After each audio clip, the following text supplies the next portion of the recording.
안녕하세요. 이세라 지니아가다입니다. 우리가 요한묵시록 강좌를 들으면서 아마 가장 많이 듣고 가장 많이 언급되는 단어가 희망이 아닐까 싶습니다. 박해의 위기와 이 혼란스러운 시대를 살아가는 사람들에게 희망을 전하기 위해서 쓰여진 성경이기 때문이죠. 그런 의미에서 주님께서 오늘 나라는 사람의 삶 속에서 과연 어떤 희망을 보여주려고 하시는지 오늘은 한번 그 생각을 해보면서 강좌를 들어보면 좋을 것 같습니다. 오늘도 안병철 베드로 신부님과 함께 묵시록의 세계로 들어가 보겠습니다. 신부님 안녕하세요. 안녕하십니까? 네, 반갑습니다. 네, 그리고 어김없이 함께해 주신 방청객 여러분과도 인사 나누겠습니다. 환영합니다. 지난 시간에 우리는 요한묵시록 12장 후반부의 중요한 의미를 짚어봤습니다. 오늘은 앞으로 20장에 이르기까지 핵심적인 역할을 하게 될 두 짐승에 관한 내용이 펼쳐집니다. 신부님의 시작 기도로 오늘 이 시간도 힘차게 출발해 보겠습니다. 네, 오늘 시작 기도는 이사이야서 32장 6절에서 8절까지입니다. 성부와 성자와 성령의 이름으로 아멘. 어리석은 자는 어리석은 것을 말하고 마음으로 죄악을 지어내어 불경한 짓을 저지르며 주님을 거슬러 배신을 말하고 굶주린 이의 속을 빈 채로 버려두며 목마른 이에게 마실 것을 주지 않는다. 간교한 자의 수단은 사악하여 그는 술책을 꾸미고 가난한 이가 올바른 것을 주장하여도 거짓말로 빈곤한 이들을 파멸시킨다. 그러나 고귀한 이는 고귀한 것을 계획하고 고귀한 것을 위하여 일어선다. 영광이 성부와 성자와 성령께 처음과 같이 이제와 항상 영원히 아멘. 성부와 성자와 성령의 이름으로 아멘. 안녕하십니까? 안녕하세요. 예, 조금 전에 들으신 것처럼 오늘은 요한묵시록 13장에서부터 함께 살펴보도록 하겠습니다. 우리는 요한묵시록 11장에서 두 증인에 관해서 상세하게 살펴봤고 두 증인이 누구인지는 이미 알고 있습니다. 실제적으로 두 증인이라고 이야기하지만 교회와 또 구원자이신 그리스도, 바로 한 분이죠. 한 인격 안에 두 모습이 담겨져 있는 바로 그런 부분에 대해서 상세하게 살펴봤는데 요한묵시록 13장에서는 두 짐승에 대한 이야기가 이제 소개됩니다. 그러니까 두 증인과 두 짐승, 좀 대조되는 모습이겠죠. 근데 13장 오늘서부터 우리가 살펴보게 될 두 짐승에 관한 이 이야기가 요한묵시록 20장까지 앞으로 우리가 다루게 될 그 전 영역을 이제 지배하게 될 겁니다. 근데 두 짐승이 과연 뭐냐? 이제 하나하나 살펴보겠지만 새로운 주역들로 이제 등장을 하죠. 묵시록 안에서. 그래서 20장까지 지배하면서 핵심적인 역할을 하게 될 겁니다. 그러면서 우리는 두 짐승들의 행위를 하나하나씩 살펴보게 될 텐데 그 행위들을 보면 그 두 짐승의 모습 속에 역사적인 실체가 담겨져 있다는 것을 이제 간파하게 될 겁니다. 구체적인 역사, 실질적인 역사가 두 짐승의 모습 안에 이렇게 수렴되어 있다는 것을 알 수 있어요. 그러니까 두 짐승의 모습을 통해서 과거의 역사적인 실제를 요한묵시록 저자는 우리에게 이제 환신하는 형태로 보여줍니다. 그래서 이제 우리가 그 부분을 다뤄볼 텐데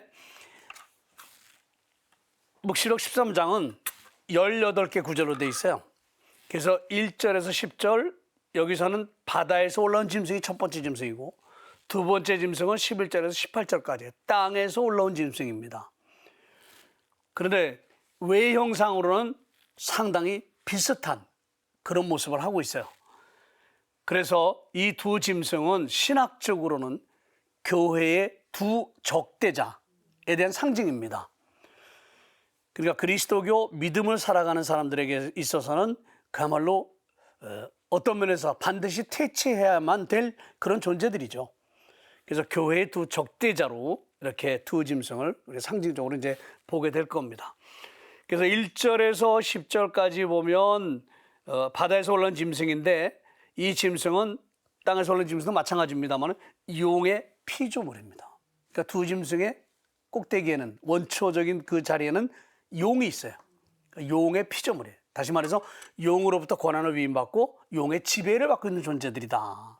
하는 것을 우선 우리가 머릿속에 담고 이 13장의 내용을 같이 볼 텐데, 오늘은 1절에서 10절 바다에서 올라온 짐승에 관한 이야기를 본문을 통해서 보겠습니다. 그래서 먼저 그 묵시록에서 우리가 전해주는 내용이 무엇인지를 쭉 우리가 상기하기 위해서, 머릿속에 담아두기 위해서, 그래야 이제 설명을 들어도 아실 수 있으니까 그 내용을 우리 지니아가다 우리 MC께서 천천히 또박또박 읽어주실 겁니다. 그래서 여기 자막도 보시고 목소리도 들으시면 좋겠습니다. 나는 또 바다에서 짐승 하나가 올라오는 것을 보았습니다. 그 짐승은 뿔이 10이고 머리가 7이었으며 10개의 뿔에는 모두 작은 관을 쓰고 있었고 머리마다 하느님을 모독하는 이름들이 붙어 있었습니다. 내가 본 그 짐승은 표범 같았는데 발은 곰의 발 같았고 입은 사자의 입 같았습니다. 용이 그 짐승에게 자기 권능과 왕자와 큰 권한을 주었습니다. 그의 머리 가운데 하나가 상처를 입어 죽은 것 같았지만 그 치명적인 상처가 나았습니다. 그러자 온 땅이 놀라워하며 그 짐승을 따랐습니다. 용이 그 짐승에게 권한을 주었으므로 사람들은 용에게 경배하였습니다. 또 짐승에게도 경배하며 누가 이 짐승과 같으랴, 누가 이 짐승과 싸울 수 있으랴 하고 말하였습니다. 그 짐승에게는 또 큰 소리를 치고 하느님을 모독하는 말을 하는 입이 주어졌습니다. 그리고 42달 동안 활동할 권한이 주어졌습니다. 그래서 그 짐승은 입을 열어 하느님을 모독하였습니다. 그분의 이름과 그분의 거처와 하늘에 거처하는 이들을 모독하였습니다. 그 짐승에게는 또 성도들과 싸워 이기는 것이 허락되었고 모든 종족과 백성과 언어와 민족을 다스리는 권한이 주어졌습니다. 그래서 바다에서 올라온 짐승에 관한 이야기, 즉 이 짐승이 거처한 곳이 바다였다라는 것이 분명하게 표현이 되고 있고, 그런 점에서 바다는 어떤 의미였을까를 우리가 좀 볼 필요가 있어요. 성경이나 또 유다인들 사고 속에서 보면 바다는 악과 죄와 죽음의 본거지로서의 상징성을 가지고 있습니다. 그러니까 악령이 거처하는 곳. 그래서 이 바닷속은 늘 두려움과 공포를 자극하는 그런 악령들이 서식하는 곳으로 인식을 하고 있었어요. 그래서 풍랑이 있는 것을 단순하게 자연현상으로만 보질 않고 악령들이 발악하는 것으로 이렇게 인식을 하고 있었습니다. 바로 그런 유다인적인 사고나 구약성적인 사고를 바탕으로 이 내용을 우리가 좀 봐야 될 겁니다. 그러면 이 짐승이 거처했던 바다는 도대체 어느 곳에 위치하고 있던 바다를 얘기하는 것일까? 내용상으로 보면 소아시아 서북 쪽에 위치하고 있는 지중해일 수밖에 없습니다. 그러니까 지중해 바다라고 이렇게 보면 되겠습니다. 뭐 그렇게 큰 중요성을 갖고 있지는 않아요. 근데 이 짐승은 뿔이 10이고 머리가 7이었다. 이렇게 얘기하고 있는데, 이 4절에서 보면 용이 그 짐승에 권한을 주었다 이렇게 됐잖아요. 용의 피조물이 두 짐승입니다. 바다에서 올라온 짐승, 그 다음에 땅에서 올라온 짐승. 그러니까 용이 원초적인 위치를 차지하고 있는 것이죠. 근데 이 용에 대해서는 우리가 이미 살펴본 12장에서 본 적이 있어요. 크고 붉은 용이라고 표현했어요. 12장에서. 거기서 보면 이 용 역시도 7개의 머리와 10개의 뿔을 가지고 있어요. 단지 붉은 용이나 짐승이 머리 7, 뿔 10개라는 건 동일한데 어떤 차이점이 있느냐? 붉은 용은 7개의 머리 위에 모두 작은 관이 쓰여져 있었어요. 그런데 짐승은 10개의 뿔 위에 10개의 관이 쓰여져 있었어요. 머리 위에 관이 있었느냐 아니면 뿔 위에 관이 있었느냐, 이런 차이점이 좀 있는데 이건 조금 이따 이제 설명을 드리면 좀 더 구체적으로 이해하실 수 있을 겁니다. 통상적으로 머리는 명령과 조직을 상징하는 그런 기관으로 인식을 하고 있습니다. 그 다음에 뿔은 권세와 힘을 상징하는 것으로, 그리고 관은 정치적인 통치의 상징으로, 그렇게 보편적으로 인식되어 왔던 그런 세계관을 우리가 좀 머리에 담아두고 이 부분을 봐야 되지 않을까 싶습니다. 12장 3절에서 보면 용은 명령을 할 수 있는 권력과 10개의 뿔로 표상되는 대단한 힘을 바탕으로 7머리로 표상되는 절대적인 통치권을 행사한 그런 존재였습니다. 그에 반해서 바다에서 올라온 이 짐승은 표범 같았고 발은 곰의 발 같았고 입은 사자입 같았다. 용이 그 짐승에게 자기 권능과 왕자와 큰 권한을 주었습니다. 이렇게 하고 있어요. 여기 몇몇 짐승들이 거론이 되고 있는데 이 모습을 보면 바다에서 올라온 짐승이 얼마나 난폭한 그런 행위를 할 수 있는 그런 존재인가 하는 것을 우리가 여기서 알 수 있습니다. 크고 붉은 용과 바다에서 올라온 짐승, 이걸 묘사해 주는 내용들이 거의 엇비슷해요. 그러니까 용이 원초적인 존재인데 실제로 묘사해 주는 내용을 묵시록에서 묘사해 주는 내용을 같이 놓고 비교해 보면 거의 비슷합니다. 아까 본 것처럼 7개의 머리 10개의 뿔 거의 비슷하고요. 또 묘사하는 내용 자체도 유사한 게 상당히 많아요. 그런데 바다에서 올라온 짐승, 그 머리들에는 하느님을 모독하는 말을 하는 입이 주어졌다라고 하는 표현이 덧붙여져 있습니다. 이걸 어떻게 이해할 것이냐? 우리는 두 가지 방식으로 이해할 수 있을 텐데, 첫째는 바다에서 올라온 이 짐승은 하느님의 절대적인 왕국을 자기 왕국으로 만들려고 한 존재라는 것. 그래서 그렇게 하기 위해서 폭력적이고 포갑적인 힘을 사용했다라는 것. 그래서 하느님과 그리스도의 반대되는 행동을 서슴지 않고 한 그런 존재라는 것을 우리는 여기서 인식을 할 수 있을 겁니다. 표범 같고 발은 곰의 발 같고 입은 사자입 같았다. 이건 이 짐승을 묘사하기 위해서 여기서만 사용되고 있는 상징적인 그런 표현 방법이 아니고 이미 다니엘서 7장 2절에서 8절 여기에 나오는 내용입니다. 거기에 네 짐승이 묘사가 되는데 바로 그 네 짐승 가운데 세 짐승이 여기 그대로 인용이 되고 있어요. 곰, 사자, 그리고 저 표범, 곰, 사자 이렇게 돼 있죠. 그런데 다니엘서에서는 거꾸로 돼 있어요. 사자, 곰, 표범 순서가 좀 바뀌어 있어요. 그러니까 순서는 바뀌어 있어도 똑같은 동물이 이 환시 속에서 보여지고 있고 또 묘사되고 있다는 것. 그래서 요한이 환시 속에서 본 짐승은 우선 표범이 동작이 얼마나 빠릅니까? 그 엄청난 속도로 가서 먹이를 자기 것으로 만들죠. 그러니까 동작이 굉장히 빠른 표범과 같았다. 이런 것은 뭐 우리가 일상적으로 인식하고 있는 것이기도 하지만 구약에는 하박국서에도 나와요. 아주 동작이 빠른 표범이라고 이렇게 나와요. 그리고 먹이를 찾아내는 데 있어서 굉장히 능숙한 솜씨를 보여줍니다. 그런데 이 짐승은 힘과 잔인성에 있어서는 악명이 높은 곰의 발과 같았다. 이렇게 얘기합니다. 여러분들 미국이나 또 유럽도 마찬가지입니다만은 이렇게 여행 가다 보면 국립공원에 들어가서 곰을 볼 수 있는 기회가 있다라는 그런 이야기를 가끔 들을 때도 있어요. 저도 옛날에 알래스카 가가지고 곰을 구경할 수 있다고 해서 갔는데 아침 9시에 가서 하루 종일 뭐 공원이 넓기도 하지만 그 넓은 공원에 관심이 없어요. 곰을 봐야 되겠다 하는. 그래서 들어가서 한 30분 정도 차 타고 들어가서 거기 세워놓고 거의 한 4-5시간 있었던 것 같아요. 근데 하루 종일 있다가 나와도 곰을 못 보고 나온 사람들이 대부분인데 저희는 아주 너무 운 좋게 그날 곰을 봤어요. 어미곰과 새끼곰 2마리를 봤습니다. 그러니까 엄청나요, 그 규모가.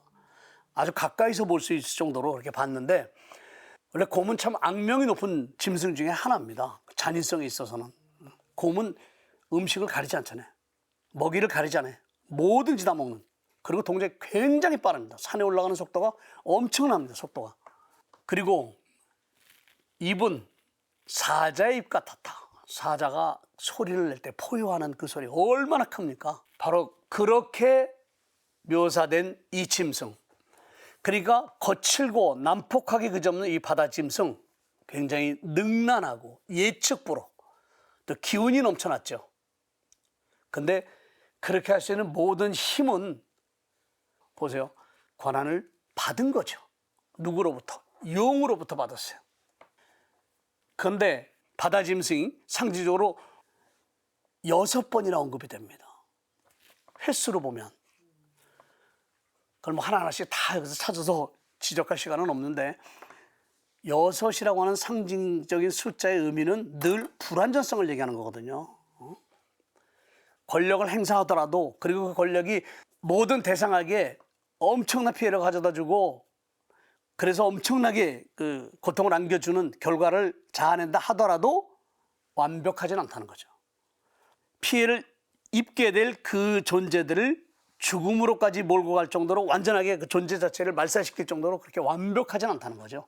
그러니까 늘 불완전한 그런 모습. 게다가 이 바다 짐승이 행사할 수 있는 권한은 일정 기간만 주어지는 거예요. 42달 동안만 주어졌어요. 사탄의 왕자가 있던 곳이 어떤 곳이었어요? 여러분들 기억하실라나 모르겠지만 7개에 보는 편지 속에서 어떤 왕국이었겠어요? 기억하면 천재일 거예요. 페르가몬. 사탄의 왕자가 있던 곳. 그런데 페르가몬도 패망을 했거든요. 그러니까 사탄의 왕자가 통치하는 그 나라도 패망했다라는 이런 사실은 결국 사탄의 왕자는 결국은 패망할 수밖에 없다. 그 권력이 위세를 떨치고 그 권세가 뭐 대단하다 하더라도 결국은 망할 수밖에 없다는 거. 그래서 성서학자들은 다니엘서 7장의 의미 그리고 이 바다짐승 그를 묘사하고 있는 이런 내용들 이걸 바탕으로 13장에서 지칭하고 있는 것이 바다짐승이지만 그것은 로마 제국을 상징하는 것이다. 이렇게 주석하는데 성서학자들이 뜻을 같이 하고 있습니다. 로마 제국이라고 지칭한 근거는 그럼 뭐냐? 그는 묵시록 17장에 가서 우리가 볼 수 있는데 17장에 가면 임금에 관한 얘기들을 해요. 몇 번째 임금, 몇 번째 임금, 몇 번째 임금이라는 얘기를 합니다. 그때 가서 또 한번 볼 거예요, 역사를.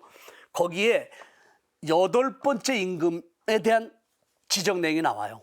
그러면 8번째 임금은 로마 역사 안에서 구체적으로 보면 기원 후 81년에서 96년까지 통치했던 도미시아누스 황제입니다. 도미시아누스 황제는 묵시록에 박해를 정말 가혹하게 현실화했던 그런 임금으로서 황제의식을 강요했던 장본인이잖아요. 바로 도미시아누스는 자기의 권력을 절대하게 여기서 자기를 뭐라고 부르라고 했냐? 도미누스 에테우스, 즉 주님이며 하느님이라고 칭하게 했어요. 그러면 인간이 경신례를 바치는 것은 하느님에게만 하는 겁니다. 그래서 황제의식을 이렇게 경신례라고 하는 매체를 통해서 강요함으로써 자기 자신을 하느님 대열에 올려놓는 거예요. 그래서 권력의 영구성을 가지려고 했던 것, 바로 이 황제입니다. 결국 그렇게 하는 것은 뭐예요? 하느님을 모독하는 거죠. 뭐요? 하느님을 모독하는 이름들이 붙어 있었다 이렇게 했어요. 결국 도미시아누스 황제가 했던 일 하나하나는 수많은 사람들에게 엄청난 피해를 안겨주고 고통을 안겨주었지만 그렇게 함으로써 자기의 권위를 세우고 권세를 아주 강력하게 가져갈 수 있는 그런 제국을 만들었지만 그거는 결국 하느님을 모독하는 행위였다. 그리고 그 권세는 영원하지가 않아요. 42달 동안만. 일시적이고 한시적이에요. 그동안 할 수 있는 모든 힘을 다 써서 하느님을 모독했던 거죠. 그러니까 도미시아누스 황제가 묵시록이 쓰였던 그 당시에 아직 죽지 않은 상태에 있다 하더라도 결국은 죽을 수밖에 없는 존재라는 것. 아무리 황제의식을 해서 자기의 권위를 절대화시켰다 하더라도 죽을 수밖에 없어요. 그렇지만 그런 상태를 유지하기 위해서 얼마나 많은 사람들이 죽어가야만 했었는가 하는 거는 우리가 잘 알고 있어요. 역사를 통해서. 그리고 그런 황제가 있다고 해서 그런 권력 가지고 있다고 해서 주변 국가들이 가만히 있느냐? 아니죠. 언제든 그 제국을 무너뜨리기 위해서 호시탐탐 기회를 볼 수밖에 없죠. 그런 상황을 다 겪어내야만 하는 거죠. 그럼에도 불구하고 우리는 이런 황제의 권력이 아무리 절대적이었다 하더라도 일정 기간 결국은 영원하지 못하다는 것, 패망할 수밖에 없다는 것 너무나 잘 알고 있습니다. 자, 요한묵시록 저자는 이런 점을 잘 알고 있었어요. 역사를 잘 알고 있었던 거죠. 그래서 묵시록 저자는 그리스도 신자들의 신앙의 위해를 가할 수 있는 요소들이 어떤 것들인지를 정확하게 짚어줄 필요가 있었던 것이죠. 이게 어떤 면에서 말씀 선포예요. 또 다른 형태. 예언자적인 말씀을 선포하는 거죠. 요한묵시록 저자는 로마 제국의 영토 안에 이미 자리 잡기 시작했을 뿐만이 아니라 그리스도교 신자들로서는 정말 고통스러울 수밖에 없었던 황제의식, 이걸 잘 알고 있었고요. 그 강요된 황제의식 때문에 얼마나 많은 순교자들이 양산되었는가, 또 양산되어 가고 있는가, 양산될 것인가 너무나도 잘 알고 있었던 거죠. 그런데 그 황제의식을 주창하고 시작한 도미시아누스 황제, 그가 영원하지 않는다면 결국 그의 권력은 다음 사람에게 넘어가겠죠. 그러면 도미시아누스가 주창한 황제의식은 다음 황제에게서 끝날 것이냐? 안 끝납니다. 왜냐? 다음에 권력을 쥐게 된 황제는 자기 권력을 또 절대적으로 공고하게 할 필요가 있거든요. 그러면 전임 황제가 했던 황제의식 아주 좋은 수단이거든요. 가져갈 수밖에 없어요. 그러니까 결국 황제의식은 후계자들을 통해서도 지속될 것이다라는 거 묵시록 저자는 정확하게 간파하고 있었던 거죠.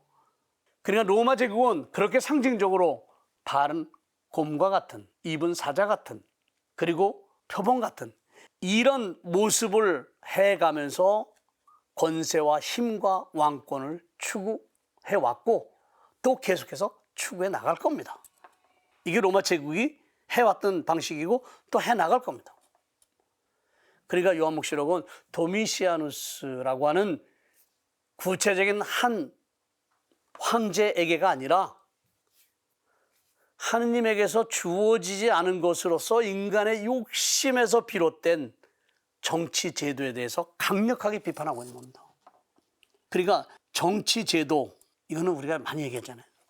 국민을 위해서 봉사하기 위해서 주어진 권력이고 권한입니다.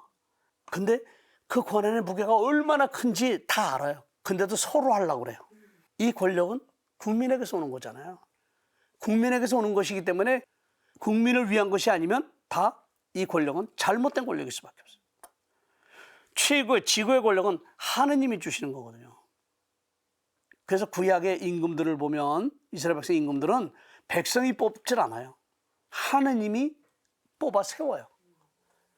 그러면 임금들에게 주어지는 권력은 누구에게서 오는 거예요? 하느님에게서 오는 거잖아요. 임금들이 해야 될 건 뭐예요? 하느님의 뜻을 백성에게 전달하는 거예요. 백성들의 뜻을 따라서 통치하는 게 아니고 하느님의 뜻을 백성들에게 전달해서 하느님의 나라를 이루는 거예요. 이게 구약의 임금들이 해야 될 일이에요. 로마 제국의 권력, 이거는 황제들의 권력은 하느님에게서 온 것이 아니잖아요. 각각의 황제들의 욕심에서 비롯된 정치 제도, 이것이 빚어낸 결과가 엄청난 순교자들을 양산한 거거든요. 바로 이런 정치 제도에 대해서 묵시록 저자는 이런 다양한 상징성을 통해서 강력하게 비판하고 있는 거예요. 외형적으로 이걸 보면 이런 의미를 여러분 찾을 수 있겠어요? 못 보죠. 그러니까 역사와 이 안에 담겨져 있는 상징성, 묵시록 저자는 환시를 통해서 보지만 그 환시를 통해 전달하고자 하는 메시지는 인간의 욕심에서 비롯된 정치 권력에 대한 강력한 비판의 메시지죠. 죽도록 난도질을 당해서 입은 상처, 그리고 그 치명상이 치유가 됐다. 참 묘한 표현이에요. 그의 머리 가운데 하나가 상처를 입어 죽은 것 같았지만 치명적인 상처가 나았다. 그러자 온 땅이 놀라우며 그 짐승을 따랐다. 자, 머리 가운데 하나가 상처를 입어 죽은 것 같았고 그 상처가 나았다. 누구에 관한 이야기냐? 정확하게 누군지 모릅니다. 그건 알 수가 없어요. 다만 하나의 제국은 패망할 겁니다. 반드시 패망하고요. 근데 거기서 끝나는 것이 아니라 또 다른 제국이 망령처럼 되살아나요. 그래서 먼저 제국 이상으로 하느님을 모독하게 될 것이다라는 것은 분명합니다. 여기서 하느님을 모독한다는 건 입으로 하느님을 욕되게 한다는 것이 아니라 하느님에게서 오지 않은 권력 체계를 만들어가서 자기를 신격화하는 건 우상숭배니까 이게 하느님을 모독하는 거잖아요. 그러니까 제국은 그렇게 계속해서 하느님을 모독하게 될 것이라는 거. 근데 여기서 상처를 입고 죽은 것 같았지만 치명적인 상처가 나았다. 여러분 생각나는 거 있죠? 누구예요? 어린 양이잖아요. 죽은 것 같았지만 서 있는 어린 양. 그런데 짐승 하나가 그랬단 말이죠. 결국은 뭐예요? 그리스도를 모방하는 거예요. 다른 사람들이 유혹하기 위해서는 그야말로 저거 속임수다 라고 하는 걸 알면 유혹이 아니죠. 속임수 모를 정도로 완벽하게 그리스도의 모습을 이렇게 모방하는 이런 모습, 여기서 보는 거예요. 볼 수 있어요. 자, 그리스도께서 입으신 상처의 흔적들, 상흔, 몸에 남아있는 상처의 흔적, 이거는 죽음으로부터 승리하셨음을 보여주는 표지였죠. 그리고 현재 그리스도께서 살아계신다고 하는 표지이기도 합니다. 또 그래서 영원히 살아계신다라는 걸 보여주는 표지거든요. 근데 그와 반대로 파괴자로서 활동했던 이 짐승이 입은 상처는 어쩔 수 없이 죽을 수밖에 없는 인간 조건을 이야기하는 겁니다. 그런데 바다에서 올라온 짐승을 따르는 그런 사람들로서 제국이라는 거대한 짐승을 추종하는 자들, 이런 사람들은 당연히 상처가 나온 이 짐승을 보고 경탄하지 않겠어요? 우리가 쫓는, 우리가 추종하는 제국의 1인자가 갑자기 이렇게 쓰러졌단 말이죠. 상처를 입어서 죽을 것만 같았는데 다시 일어났다. 아첨꾼들을 비롯해서 그 주변의 권력주의에 함께하고 있는 사람들은 같이 가는 사람들이잖아요. 그가 죽으면 그들의 권력도 끝날 텐데 다시 살아났으니 얼마나 황홀하겠어요. 경탄할 수밖에 없죠. 흥분을 감추지 못할 정도로 정말 짐승이 로마 제국에 맡겨진 권세에 그야말로 감사하는 겁니다. 그래서 그 짐승에게 권한을 줬기 때문에 용에게 경배하였습니다. 이렇게 되살아나게 된 그 짐승, 그에게 권한을 준 용, 살려줬단 말이죠. 감사하는 것. 그래서 경배했다. 경배했다는 무릎 꿇고 하는 거거든요. 신격화가 이루어지고 있는 거예요. 이미 우상숭배가 지금 하해지고 있는 거예요. 응? 누가 이 짐승과 같으랴, 누가 이 짐승과 싸울 수 있으랴 하고 말하였다. 이거는 권력을 쫓는 사람들, 권력주의에서 아첨하는 사람들, 권력자와 함께하는 이 사람들이 뱉어낸 감탄의 소리잖아요. 즉 자기네들이 섬기는 군주가 최고라는 거죠. 어느 누구도 대적할 수 없는 절대자라는 그런 의미죠. 결국 이것은 하나님을 모독하는 행위입니다. 권력은 자기에서 온 것이 아닌데 자기 스스로가 만들어서 절대자가 되고 하나님처럼 되고자 했던 것. 결국 우상숭배를 행하고 있는 그런 모습을 묵시록 저자는 간파하고 지금 지적을 합니다. 그런데 믿는 사람들은 누가 보호해 줬어요? 미카엘 천사가 보호했죠. 미카엘 천사가 용과 싸우는 이 내용 우리가 봤잖아요, 이미. 대조적인 모습을 볼 수 있어요. 그래서 두 부류의 사람들을 우리가 여기서 보는 겁니다. 제국과 황제, 정부와 정치 제도, 그에 맞설 자가 누가 있겠느냐. 즉 정치 권력에 희망을 두고 있던 사람들은 모든 것을 보장해 줄 수 있는 능력의 소유자를 따르는 것만이 살아남는 거다. 이런 인식을 갖는 거예요. 이거 어렵지 않아요. 요즘 정치 체제에서 다 보잖아요, 우리가. 내가 살아남을 수 있고 출세할 수 있고 잘 살 수 있는 길, 이거는 권력은 가진 자의 편에 서는 것이다. 이게 세속적인 우리 생각들이거든요, 실제로. 특별히 황제 중심의 제국 안에서의 모든 조직들, 이거는 힘을 앞세운 전쟁을 통해서 평화를 이룩할 수 있을 것이라는 과대망상증에 걸려 있었습니다. 힘을 통해서 권력을 유지할 수 있다. 이건 권력자들의 최후 수단이에요.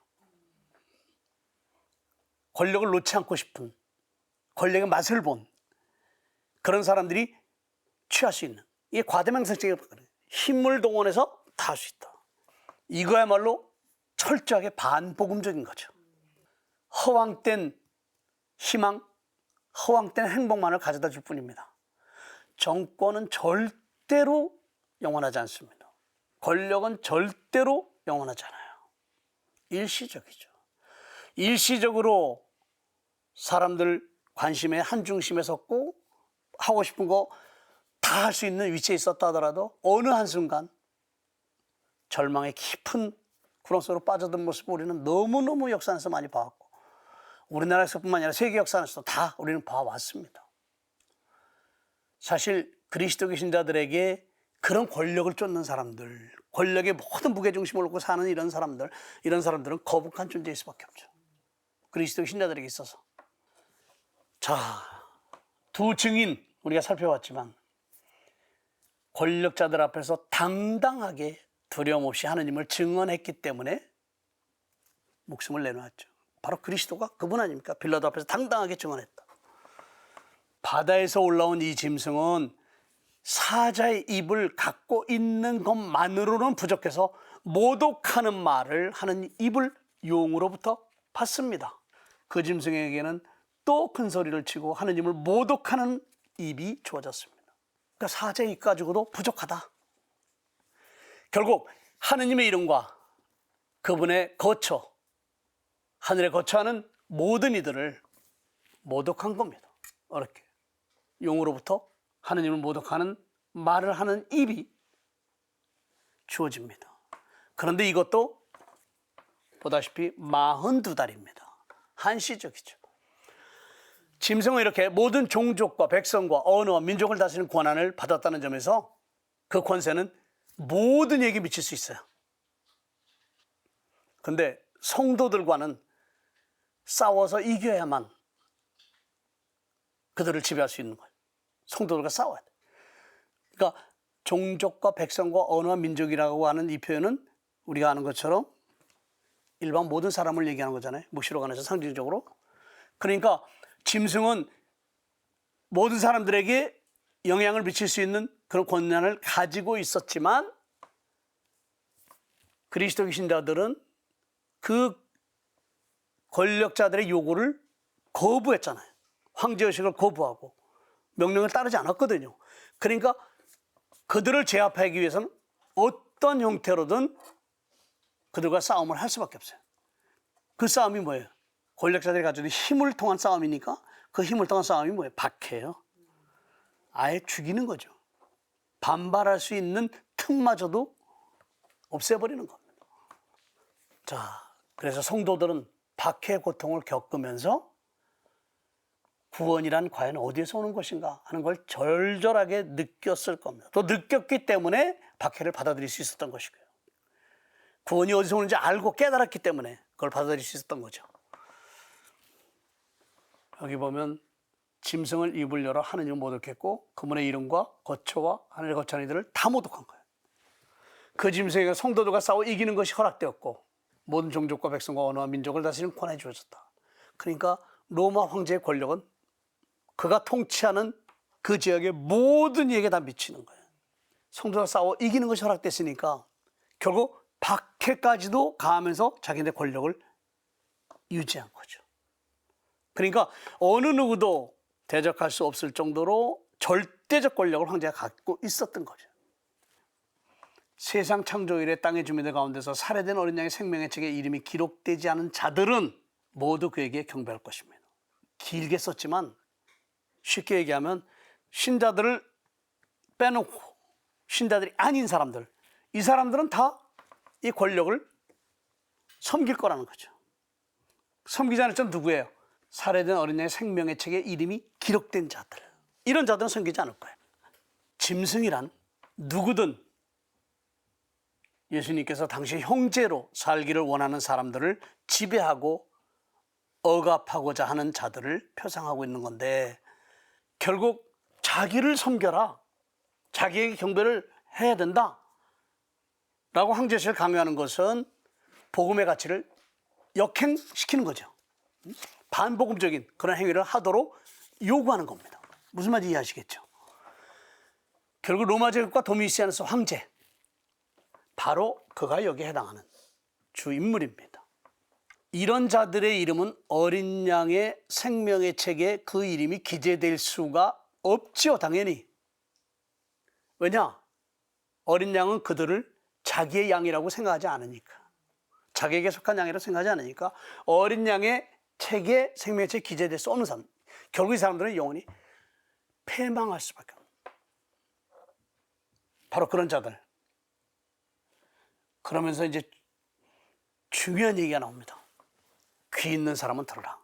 그러면 8절까지는 다양한 상징성을 통해서 또 묵시적인 언어를 통해서 묵시록의 독자들이 처해 있었던 정치 상황, 그 상황 속에서 그리스도의 신자들이 믿음을 지켜가기 위해서 얼마나 고통을 겪어야만 했었느냐, 어떤 박해까지도 각오했어야 되느냐 하는 그런 부분들을 살펴보게 하고, 또 그들에게 박해를 가할 정도로 절대적 권력을 행사했던 로마 황제들, 특별히 여기는 도미시아누스 황제지만 그 권력이라는 것은 그에게서 끝나지 아니하고 계승돼서 이어지는 황제들 속에서, 제국 속에서 계속될 것이라는 걸 예고하는 것이기도 하다. 그러니까 여기서 끝나는 것이 아니라 그건 앞으로의 세계를 위해서도 마찬가지. 예언자적인 그런 메시지라고 볼 수 있는데, 그런 상황을 얘기한 다음에 귀 있는 사람은 들으십시오. 사로잡혀갈 사람은 사로잡혀가고 칼로 죽을 사람은 칼로 죽을 것입니다. 여기에 성도들의 인내와 믿음이 필요한 까닭이 있습니다. 참 이 내용만 들으면 굉장히 슬퍼집니다. 즉 믿음을 가지고 살아가야 될 사람들의 삶이 얼마나 힘들고 고통스럽고 또 외로운 그런 길을 가야 되는 것인가 하는 것을 엿보게 하는 구절이에요. 사실은요. 상당히 중요한 교훈적인 가르침을 묵시록의 독자들에게 전달해주는 그 메시지가 바로 이 10절에 담겨져 있습니다. 요한묵시록 저자인 요한은 로마 제국에 대해서, 직접적으로는 로마 제국을 계승하고 있다고 주장하는 이런 사람들에 대해서 가혹한 심판을 내립니다. 생명의 책에 그 이름이 기재될 수 없다는 거, 파멸될 거라는 거 분명하게 얘기를 하고 있어요. 로마 제국은 근원적으로 하느님과 교회를 모독해 왔고, 그 모독하는데 주동자였던 용을 따른 거죠. 그러니까 용과 짐승이라는 상징을 통해서 보여주고자 했던 것은 현실 정치 권력 세력인 로마 제국이었던 거죠. 그리고 그 제국을 이끌어가는 데 있어서 절대적 위치에 있던 황제, 그는 자기 자신을 하느님과 똑같은 존재로 인식하고, 그래서 경신례를 하도록 강요했고, 그걸 통해서 영원히 살 것처럼, 영원한 존재가 될 것처럼 그런 삶을 추구해 왔던 거죠. 자, 그런 상황이 현실의 상황이고 지금 펼쳐지는 상황일진데, 그럼 그리스도의 신자들은 그 상황 속에서 어떻게 해야 될 것이냐, 어떤 태도를 취해야만 되느냐 하는 거죠. 이미 스미르나 교회에 보내는 편지 속에 그 답이 나와 있습니다만은, 그렇게 막강한 권력을 행사했던 로마 제국, 가차없이 목숨까지 앗아가면서 박해를 주도했던 로마 제국, 이 로마 제국에 대항해서 반란을 일으킬 수도 있었을지도 모릅니다. 결국 쓸 수밖에 없는 마지막 상황, 이게 혁명가들이 주창하는 거거든요. 그래서 힘을 통해서 그 제도를 바꿔야 된다, 그 질서를 바꿔야 된다라는 건데, 여기는 그렇지 않아요. 로마 제국을 거슬러서 반란을 일으키지 않고, 무기를 사용해서 전쟁을 하지 않고, 결국 현실 정치 권력과 화해와 타협을 하지 않는 것, 이게 그리스도의 신자의 삶이라는 거. 이거는 예언자들이 이야기합니다. 예언자들은 그냥 신자들을 부추겨가지고, 신앙들 부추겨서 힘을 그냥 모아가지고 정치 권력에 맞서서 그 권력을 무너뜨리고 평화로운 세상을 이루어가자, 이렇게 선동적인 역할을 하지 않습니다. 반란을 일으키지 않는다, 무기를 사용해서 전쟁을 하지 않는다, 결코 그들과 화해하지 않는다. 결국은 뭐예요? 사로잡혀갈 사람은 사로잡혀간다. 그냥 그들이 하는 대로 갈 수밖에 없는 존재가 되는 거죠. 실제로는 칼로 죽을 사람은 칼로 죽을 것이다, 죽을 수밖에 없을 것이다라는 거죠. 왜 이래야 되느냐? 믿음 자체가 손상을 입어서는 안 된다. 믿음 자체가 소멸돼서는 안 된다는 거죠. 그 믿음을 지켜가기 위해서 결국은 정치 권력이 나에게 가하는 압박을 나는 받아들일 수밖에 없는 존재다. 이럴 때는 굉장히 무기력한 존재가 되는 거예요. 굉장히 힘없는 존재처럼 여겨집니다. 그런데 그렇게 하기 위해서 뭐가 필요하느냐? 인내가 필요해요. 참아야 되잖아요. 자기 목숨을 내놓는 그 순간까지 인내해야 된다. 굉장히 어려운 거. 그러니까 그리스도의 신자는 인내하는 모습을 보여줄 줄 알아야만 했고, 복음과 현실 권력으로서의 제국은 결코 화합될 수 없다. 같이 갈 수 없다. 이 엄연한 현실을 깨닫고 배울 수 있어야 된다는 거죠. 결국 믿음 때문에 유배를 떠나갈 수밖에 없는 상황이라면 기꺼이 유배 길을 가야 하고, 또 칼에 맞아 죽어야 된다면 죽을 수밖에 없다. 이거를 받아들일 수 있어야 된다는 거죠. 이게 바로 묵시록의 권고예요. 그런데 묵시록이 쓰여지기 40년 전에 사도 바울은 로마서 13장에서 뭐라고 얘기하느냐? 모든 권력은, 공권력은 하느님에게서 오는 것이다. 그러니 순종해야 된다. 이렇게 얘기해요, 바울은. 그러니까 자기의 권력이 아니고 그 권력은 하느님에게서 오는 것이다. 그러니 그 공권력에 따라야 된다. 이게 50년대, 그러니까 기원후 50년대, 60년대, 이때 사도 바울가 왕상의 복음을 선포했던 이 당시에 로마인들에게 편지를 써서 보내면서 했던 이야기입니다. 근데 몇십 년이 지난 후에 묵시록의 상황은 전혀 반대예요. 권력과 믿음은 공존할 수 없다는 거죠. 타협할 수 없다는 거죠. 그럼 믿음은 손상돼서는 안 되고 소멸돼서는 안 되니까, 그렇다고 한다면 현실 권력 가지고 있는 데서 오는 핍박과 고통 이런 거는 받아들일 수 있는 자세와 인내심이 있어야 된다는 거예요. 왜 그러냐? 이렇게 달라진 상황이 왜 달라졌겠느냐? 사실 묵시록이 쓰였던 그 당시에 그리스도교 공동체와 유다인 회당은 완전히 결별했었어요. 그리스도 공동체가 어디서 나왔어요? 유다교에서 나왔잖아요. 유다교가 뿌리입니다. 근데 어느 날 갑자기 12명이라는 조그만 무리들이 모여서 십자가에서 처형된 예수가 주님이라고 선포하고 메시아라고 선포하는, 그러니까 유다인 그 공동체에서 볼 때는 몇 명이거나 하는 장난이겠지, 별것 아니겠지 했던 거죠. 근데 얼마의 시간이 지나지 않았는데도 여기저기서 그리스도 공동체들이 생겨나기 시작을 하거든요. 그리고 유다교 공동체에서 가장 선봉장으로서 유다교를 선포했던 사도 바오로마저도 그리스도를 선포하는 선교사가 되어버렸단 말이죠. 이런 상황이 되니까 그리스도 공동체, 유다교는 이제 같이 갈 수 없는 게 되어버려요. 그러니까 유다교가 그리스도 공동체를 그냥 이단시하는 거죠. 결별할 수밖에 없어요. 결국 종교적인 권력 투쟁은 자연스럽게 일어날 수밖에 없는 거예요. 그러니까 세속 권력 체계에서만 투쟁이 일어나는 것이 아니라 믿음의 체계 속에서도 이런 투쟁은 일어나는 거예요. 정통성의 문제를 놓고.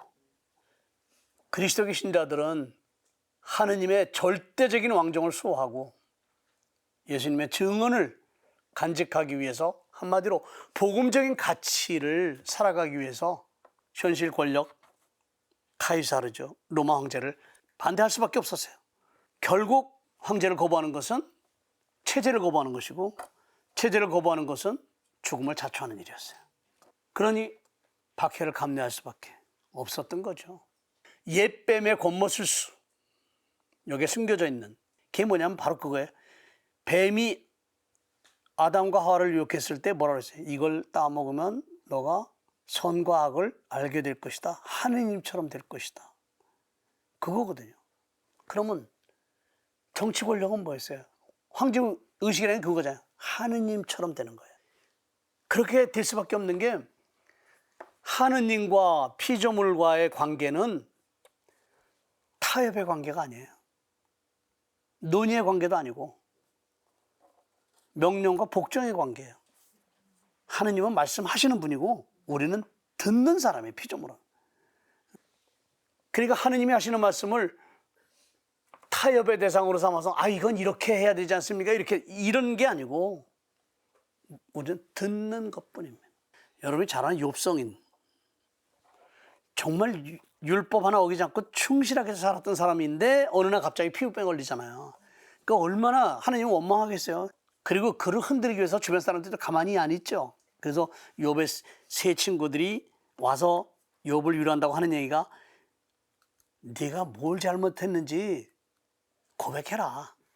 우리는 모르지만 본인은 알 거 아니에요. 그러니까 네가 잘못했으니까 피부병에 걸리지 않았냐? 벌 받은 거 아니냐? 그러니까 네 잘못을 깨닫고 하나님께 용서 청하면 하나님이 용서해 주실 것이다. 이게 위로의 말이에요. 다. 근데 욥은 자기 생애를 아무리 돌이켜봐도 어느 한 곳에 율법을 어긴 적이 없거든요. 그러니까 친구들 이야기를 듣고 나서 니들하고는 말이 안 되겠다. 응? 그러니까 내가 직접 하나님하고 싸우겠다. 그래서 하나님 앞에 나서는 거 아니에요. 그래서 하나님하고 이제 논쟁을 하는 거죠. 그러니까 하나님이 그때 하시는 말씀이, 내가 세상에 주춧돌을 놓기 전에 너는 어디 있었느냐. 여기서부터 시작이 돼요. 그러니까 욥이 너 낳기 전에 어디 있었느냐가 아니고 세상에 주춧돌을 놓기 전에 너 어디 있었느냐 물어보셔요. 그러니까 창조주신 하나님이란 말이죠. 누가 이렇게 만들어 달라서 이렇게 만드는 하나님이 아니고 당신이 하시고 싶은 대로 만드신 하나님이에요. 마지막에 한 얘기가 뭐냐. 부질없는 말로 당신의 뜻을 가리운 사람이 저였습니다. 그래서 티끌과 저 때문에 앉아 뉘우칩니다. 이렇게 고백을 해요.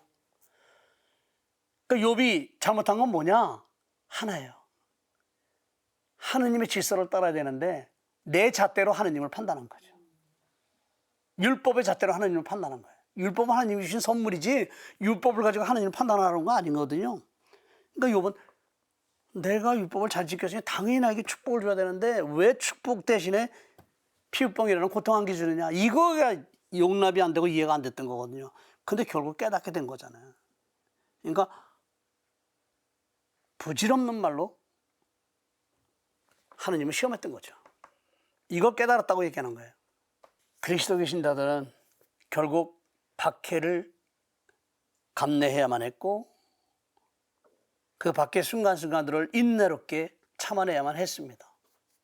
결국 현실 권력과 당당하게 맞서 싸우는데 가지고 있는 힘을 통해서 싸우는 것이 아니고 믿음이 손상되거나 믿음이 소멸되지 않도록 믿음을 지키는 이런 의미에서의 싸움을 시작한 겁니다.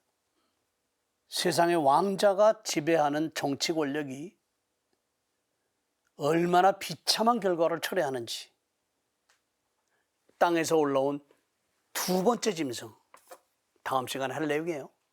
땅에서 올라온 두 번째 짐승이 보여줄 겁니다. 정치 권력이 우리에게 가져다주는 아주 비극적인 결과들, 파국적인 그런 현실들, 이제 두 번째 짐승을 통해서 우리는 보게 될 건데, 그 전에 오늘 우리가 여기서 본 첫 번째 바다에서 올라온 짐승을 통해서 우리는 그 안에 담겨지는 상징적 표현들이나 묵시적 표현들을 통해서 전달해주게 되는 메시지로서의 정치 권력, 황제 권력, 그에 맞서야만 했던 그리스도교 신자들의 인내심, 신앙을 지켜가기 위해서 정치 권력과 싸워야만 했던 그들의 삶이 힘을 통한 싸움이 아니라 믿음을 지키기 위한 싸움. 그것 때문에 박해를 받아야 되고 죽음까지도 감내해야 된다면 그걸 기꺼이 받아들이시는 신앙인의 자세, 이게 바로 묵시록의 독자들이 처해 있는 상황이었잖아요. 그 점을 지금 이야기를 하고 있는 거예요. 그래서 정치 권력은 우리를 행복하게 해줄 수 있는 완벽한 시스템이 결코 아니라는 것. 이거를 이제 두 번째 짐승이 보여주게 될 겁니다. 네, 오늘도 우리의 머리와 가슴에 쏙 들어오는 강의를 해주신 신부님께 큰 박수 부탁드리겠습니다. 다음 시간에는 13장의 두 짐승 가운데 나머지 하나의 실체를 알아보도록 하겠습니다. 이제 다음 시간에 그 유명한 666이라는 숫자가 등장을 합니다. 오늘 배운 내용 다시 복습하면서 다음 이 시간 기다려보셔도 좋을 것 같습니다. 신부님의 마침 기도로 오늘 이 시간 인사드리도록 하겠습니다. 성부와 성자와 성령의 이름으로 아멘.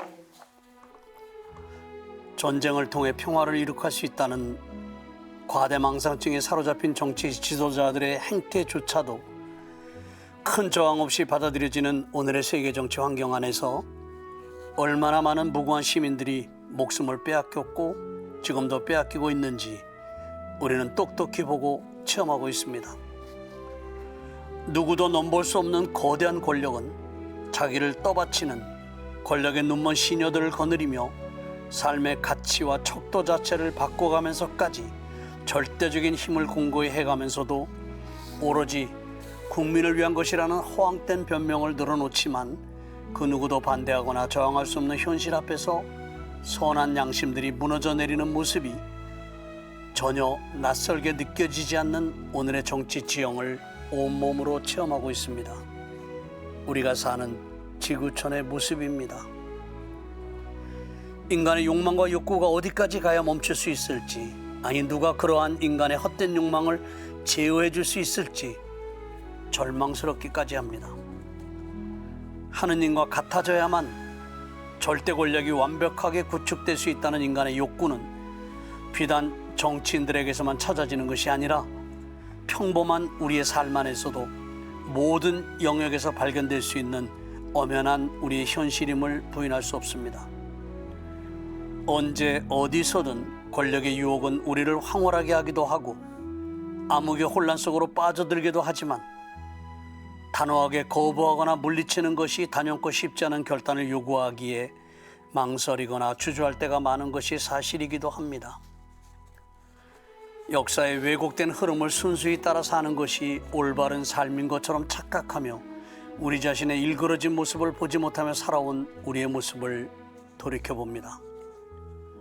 정치 권력의 비참한 최후의 모습, 그토록 수없이 보아왔음에도 단호하게 손절하지 못하고 연연해야 하는 우리 자신의 모습이 때로는 안타깝기조차 합니다. 권력으로 표상되는 우상의 유혹과 위력이 그토록 집요하고도 매력적으로 우리를 잡고 있기 때문이겠죠. 하느님을 모방하면서 우리를 유혹하는 그 어느 것도 결코 우리를 행복하게 해줄 수 없다는 것을 깨닫도록 묵시록 안에서 새롭게 눈을 뜨게 해주시는 주님께 감사와 찬미를 드립니다. 복음과 현실 권력은 절대로 화합될 수 없음을 더 깊이 깨달아 일상 안에서 작은 권력의 유혹 앞에서부터 자신의 삶을 올바로 세울 수 있는 용기와 힘을 주시길 청해봅니다. 아멘. 성부와 성자와 성령의 이름으로 아멘. 감사합니다.